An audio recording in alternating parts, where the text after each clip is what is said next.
in a city and who can't?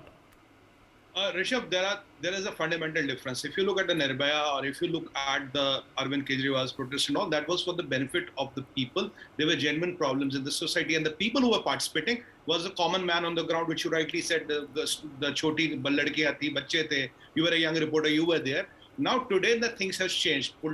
These protests have been orchestrated, managed, and funded. Now look from Shaheen Bagh where the biryani was called it's Kuratri, but we found out that Jihadis and Khalistanis were paying for it. Look at the Khalistani protest. Look at the protests of the so-called Kisan protests, where today a Pannu somewhere in Canada or USA is taking the credit for it.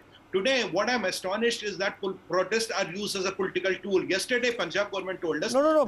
Protests are often used as a political tool. You know, rail rokos and road rokos are not new things. And, we know they happen. So, my question is, from a political tool to a tool of blockade, which means that we decide who goes in and comes out, and not even the Prime Minister is above that.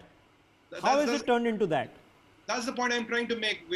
Rishabh, now when the protests are done, there are vested interests and vested parties who are funding them and orchestrating them. They are no longer organic protests, what it was in Nirbhaya or for that matter anything else.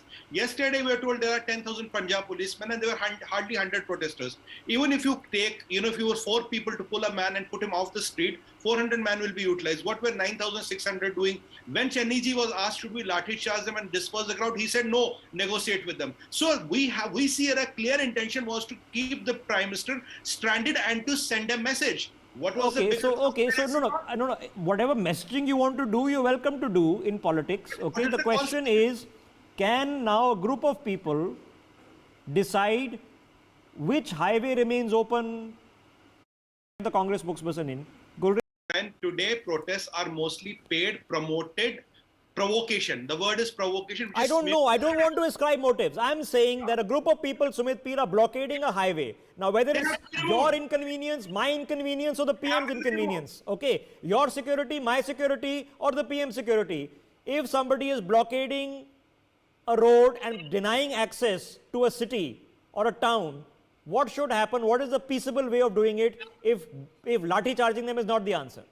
I think if you can talk to them, if they agree, then you have to remove them by force. Who is somebody to, put my and your life on siege? Who gives them the right? Which law in the constitution, which dafa, which para, which sentence gives them that right? How can somebody trample my civic liberties, affect my life and livelihood? This is not acceptable. Even if in the case of Prime Minister, it is not even thinkable. It has to be done immediately. When you have 10,000 police force, why can't you remove 40, 50 people? That means you are complicit. When Chenniji was asked, should we use lathi charge? Why did he say, go and negotiate with them? You kept Prime Minister high and dry. No, but I am assuming that this is benevolence. That if you can talk to people, you should be beating them up. I would have appreciated those governments had come to talk to the Nirbhaya protesters. They tried to talk with Anna Hazare, but we know how that ended up. In the end, they interjection. Gulrez Sheikh, before this becomes normal, that this is routine,